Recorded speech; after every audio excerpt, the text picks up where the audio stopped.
नमस्कार, आप देख रहे हैं न्यूज़ 18 का डिजिटल प्लेटफॉर्म और मैं हूं आपके साथ जागृति खंतवाल। पाकिस्तान में प्रस्तावित युद्ध विराम समझौते के लिए ईरान के साथ दूसरे चरण की बातचीत से ठीक पहले अमेरिका ने एक बड़ी चेतावनी जारी की है। ये चेतावनी सिर्फ एक कूटनीतिक बयान नहीं बल्कि वैश्विक व्यापार और सुरक्षा के लिहाज से भी बेहद अहम संकेत है। अमेरिका ने साफ कहा कि ईरान के साथ बढ़ते तनाव के बीच होर्मुज स्ट्रेट से गुजरने वाले जहाजों पर अब भी बड़ा खतरा बना हुआ है।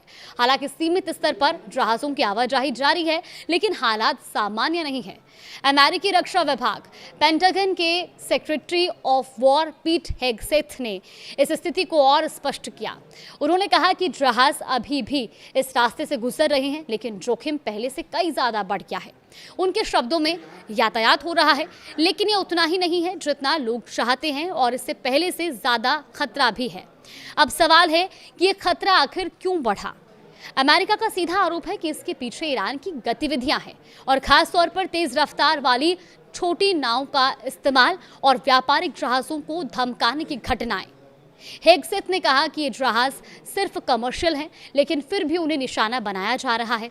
इतना ही नहीं, अमेरिका ने ये भी संकेत दिया कि अगर हालात और बिगड़ते हैं तो वो सख्त कार्रवाई से पीछे नहीं हटेगा। खासकर समुद्र में नौसैनिक बारूदी सुरंगें यानी माइंस बिछाने की किसी भी कोशिश को लेकर अमेरिका बेहद सख्त है। हेगसेथ ने यह भी साफ शब्दों में कहा कि अगर ईरान पानी में माइंस बिछाता है तो अमेरिका बिना हिचकिचाहट के उन्हें नष्ट कर देगा। इस बीच अमेरिकी सेना लगातार इस पूरे इलाके पर नजर बनाए हुए है। उनका कहना है कि वो न सिर्फ खतरों को मॉनिटर कर रहे हैं बल्कि उन्हें रोकने की कोशिश भी कर रहे हैं। जॉइंट चीफ्स ऑफ स्टाफ के चेयरमैन जनरल डैन केन ने एक और महत्वपूर्ण जानकारी दी। उन्होंने बताया कि ईरान पहले भी इस क्षेत्र में व्यापारी जहाजों को निशाना बना चुका है और उनके मुताबिक ईरान ने 5 व्यापारिक जहाजों पर हमला भी किया और उनमें से 2 को जब्त भी किया है। पेंटागन ने यह भी स्पष्ट किया कि अमेरिकी नौसेना ईरान से जुड़े बंदरगाहों वाले जहाजों पर सख्त निगरानी और रोक बनाए हुए है, तो वहीं अन्य जहाजों को नियंत्रित और सावधानीपूर्ण परिस्थितियों में ही गुजरने की अनुमति दी जा रही है। अमेरिका का दावा है कि सख्ती का असर भी दिखा है।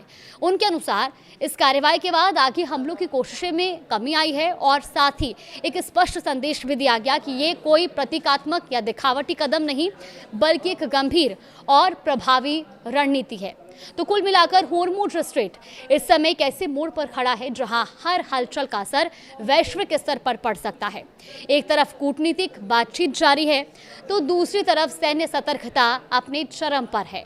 आने वाले दिनों में ये देखना बेहद अहम होगा कि क्या बातचीत से तनाव कम होता है या फिर ये रणनीतिक समुद्री रास्ता और बड़े टकराव का मैदान बनता है।